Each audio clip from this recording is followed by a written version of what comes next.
정말로 이제 이런 상황 속에서 우리가 특검이 이제 여러 가지 수사 상황 돌아가지만은 김건희 특검 중에서는 김건희 집사 김혜성 얘기를 많이 하는데 이분이 결국은 베트남으로 갔다 제3국 갔다 이런 얘기들이 많이 나오는데 전 어제 이 보도를 보고 굉장히 기함을 토했던 게 그 박근혜 국정농단 특검이었죠. 윤석열이 수사팀장으로 복무를 했는데 그 특검에서 관련된 렌터카 업체와 계약을 맺어가지고 차들을 제공을 했는데 그게 보니까 그 집사 회사 집사가 관여한 회사 창업에 그 회사랑 계약을 했다면서요. 저 신원 교수님하고 같이 방송을 했었는데요. 그 얘기를 또 하시더라고요. 그러니까 그게 처음에 만들어진 게 2010년 무렵부터 뭐 사업을 했다. 김건희 씨랑 2010년부터 알기 시작했다 이렇게 얘기를 하고요.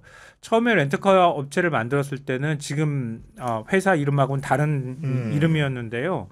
그 회사 만들었을 때 그때 만든 지 한 3개월 정도밖에 안 됐나요? 그런데 그 특검에 렌트카 차량을 공급했다고 하는 거예요. 설립은 3년 정도 됐다고 하던데 3년 정도. 그러니까 거기 특검에다가 렌트카를 공급을 했다는 거죠. 혹시 박영수 특검한테 차 렌트해주는 회사는 어딜까요? 갑자기 궁금하네. 아니 그게 얘기 들어봤더니 그게 이제 업체랑 계약을 맺는 과정이라는 게 박영수 특검 그 특검보들 수사팀장 관용 차량은 다 일괄로 통화로 그렇겠지, 해가지고 그렇지. 이 렌터카 업체랑 계약을 맺었는데 하필이면 그 업체가 그 김건희 집사라고 불리는 사람이 창업에 관여한 업체라는 건데 통상적으로 우리가 포털 사이트 렌터카 쳐보세요. 그 업체 이름이 안 나옵니다. 알지 않으면 계약을 하기 어려운 겁니다 이게. 그러니까 그 변호사들 이야기 중에 그런 이야기가 있어요. 한 번은 우연, 두 번은 필연, 세 번은 패턴이라고. 이쯤 되면 그냥 이 지금 대한민국의 구린대를 뒤지면 무조건 그냥 김건희가 나오는 건 그냥 패턴화가 된 거예요, 이거는. 그래서 제가 좀 전에 왜 제가 방금 전에 그 말씀을 드렸냐면 박영수가 사실 지금 날아가가지고 징역형을 받은 그 시작이 수산업자로부터 포르쉐 렌트 받았다고 가짜 수산업자. 그러면 그 렌트는 도대체 그럼 어디였을까? 그게 궁금한 거예요. 그것도 과연 또 이런 식으로 연결돼 있었던 건 아닐까? 박영수는 근데 처벌 받았어요? 깜빵 갔어요? 지금 깜빵 최근에 이제 징역 6년인가 받았어요. 최근에 보석으로 나왔더라고요. 몇 년 살다가요? 아마도 이제 그 재판 중에 고가돼서 나온 것 같아요. 아마 형이 확정된 건 아닌 상황이고. 하여튼 그러니까 그 비마이카라고 하는 렌트카 업체를 처음 만들어가지고 그 다음에 다시 또 회사를 합치잖아요. 회사 사이즈를 키우잖아요. 회사 사이즈를 키워서 지금 IMS라고 하는 IMS 모빌리티라고 하는 회사까지 키우잖아요. 키워서 그 키우고 난 다음에 키우는 과정에서 결정적으로 184억인가 그걸 투자를 받잖아요. 180억 넘게. 그 투자를 받는데 중간에 사모펀드라고 오아시스라고 또 껴 있어요. 근데 보통의 경우에는 투자 받을 때 그렇게 다 쿠션으로 한번 주고 들어온다는 거예요. 사모펀드는 그냥 형식적으로 하는 건데요. 거기 한국증권금융이라고 하는 국책기관이 들어가 버려요. 그러니까 그게 사실은 더 큰 문제라고 보는데 왜냐하면 카카오나 뭐 효성이나 이런 데가 들어오는데 뭐 오너리스크이기 때문에 들어왔다 이렇게 생각할 수 있겠지만 한국증권금융이라는 곳은 일반적으로 투자하는 데들이 아니에요. 그러니까 증권사의 은행이라고 불리는 곳이에요. 증권사에 자금을 내주는 곳이란 말이에요. 그래서 국책기관이라고 얘기를 한다고요. 거기에서 50억을 투자를 해놓고 지금 설명하는 게 카카오하고 효성이 투자하길래 우리가 따라 투자했어요. 뭐 이런 식으로 설명을 하고 있어. 말도 안 되는 소리죠. 한국 그러니까 거꾸로 얘기를 해야지. 예를 들면 카카오나 효성한테 물어보면 한국 증권금융이 들어갔길래 이렇게 든든한 데가 들어가니까 되죠. 우리도 가도 되겠구나. 우리도 렌트카 사업 하니까 이렇게 설명하면 되는데 거꾸로 설명을 해. 근데 거기에도 그 이른바 금융 카르텔이라고 얘기할 만한 사람이 당시에 대표이사장으로 들어가 있고 이런 금융위원회 출신이고 그리고 삼부토건도 역시 주가 조작할 때 제대로 적발하지 않았잖아요. 시장 감시를 충분히 할 수 있었거든요. 시장 감시 안 하고 가만히 내버려뒀다가 뒤늦게 금감원이 뛰어들어가지고 조사를 하니 어쩌니 막 호들갑을 떨었잖아요. 그래놓고 7개월 만에 올해 4월이 돼서 금융위에서 그럼 검찰에 고발 조치하겠다 이렇게 나왔는데요.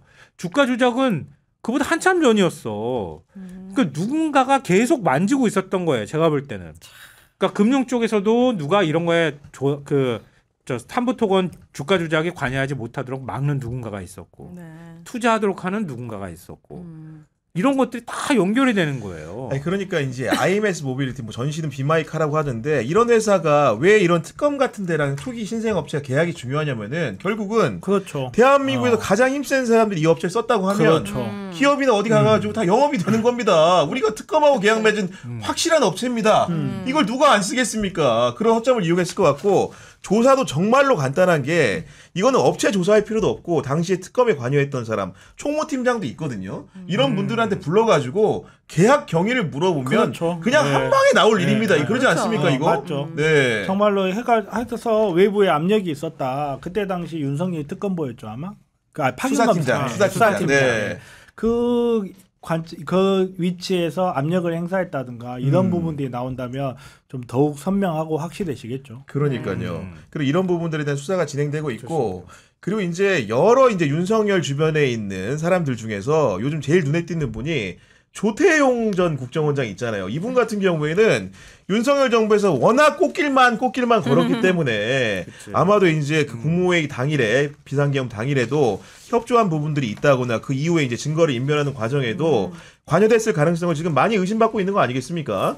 그러니까 그 홍장원 1차장 비하폰이 그 초기화됐다 그랬잖아요. 홍장원 1차장이 윤석열이 사실상 그러니까 체포하러 가라 이렇게 얘기를 했다는 거잖아요. 그러니까 방첩사하고 협조해가지고 체포하는데 도와줘라 이렇게 말했다고 하는 거. 네. 그걸 폭로한 그날 조태용이 비하폰 삭제 그렇습니다. 비하폰 네. 휴대폰 초기화하는데 관여를 했다고 하는 거잖아요. 그런 의혹이 있는 거죠. 네. 네.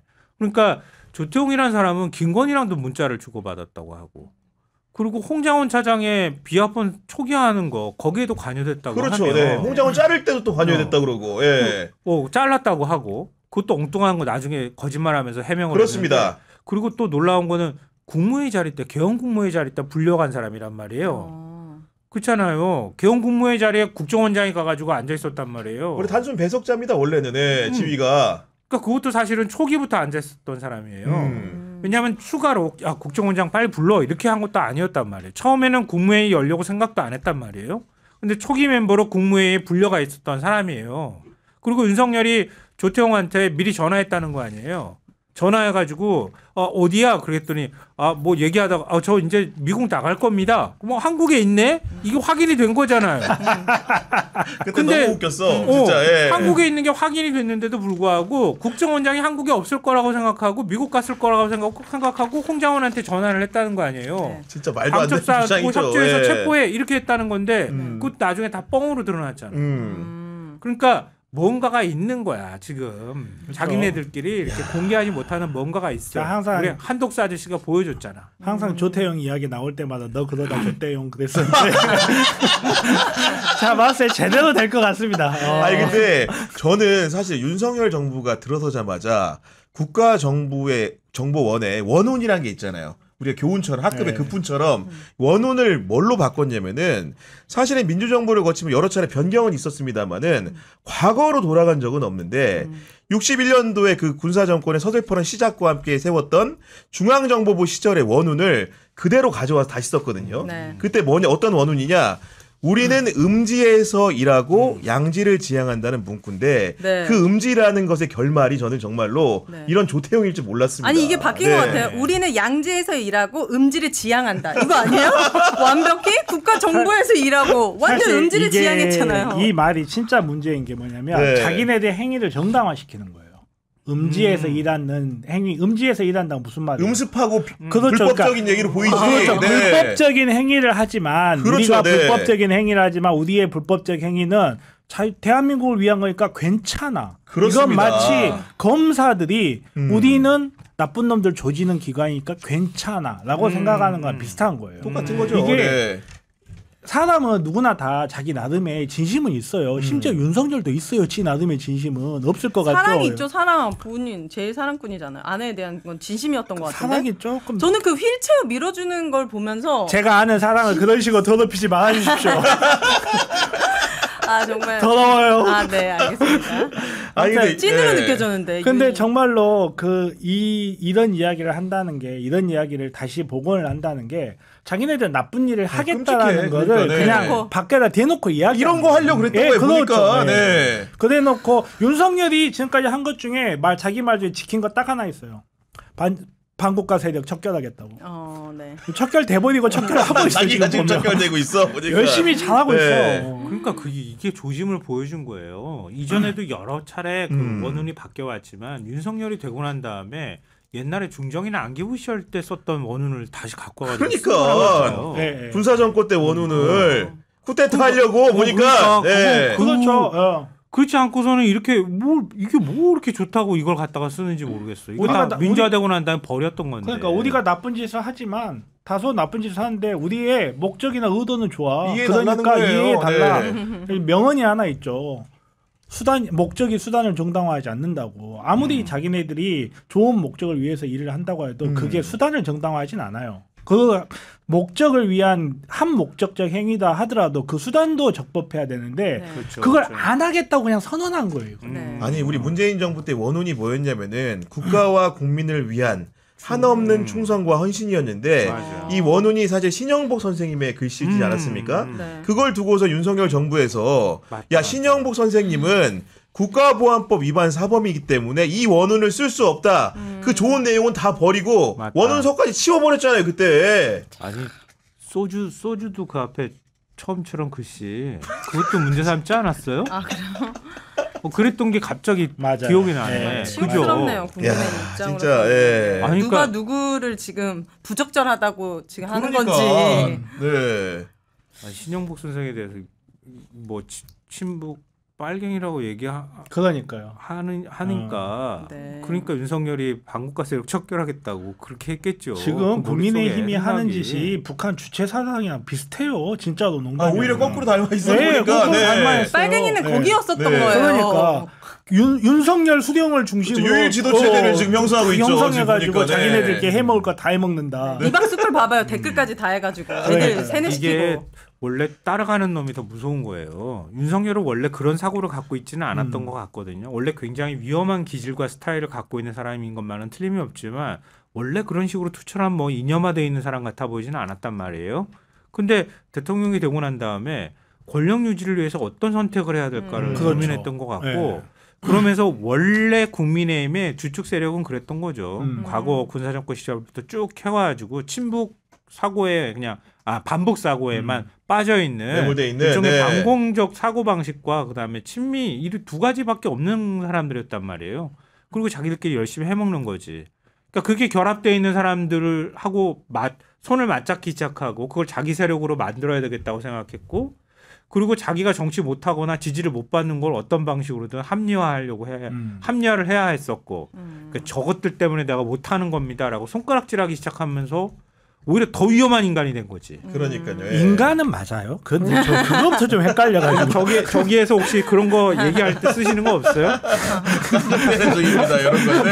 예. 아니 그러니까 굉장히 변신을 한 거잖아요. 변신을 하다가 어느 순간이 딱 된 순간부터는 내가 이전에 자기를 잊어버리는 것 같아요. 저는 이 사람이 원래 어떤 자기는 그런 인간이라고 생각한 것 고민조차 하지 않았을 거라고 저는 솔직히 그게 생각해요. 알코올을 오랫동안 먹으면 그냥 그 모든 과정과 고민과 판단은 저는 김건희가 했을 거라고 생각하고 그런 내용을 가스라이팅 하면서 이제 그 사람을 진짜 자기의 무기로 쓴 거죠. 윤석열이 고민했다? 막 이렇게 가야 되는 걸까? 내가 이걸 하기 위해서 이걸 해야 될까? 저는 그런 판단도 못하는 사람이 그거는 정말 얕보는 거예요. 보리밥 먹을지 김치찌개 먹을지 엄청 고민하는 거 잘 봤어요. 그러니까 거기까지가 그 사람의 한계라고요.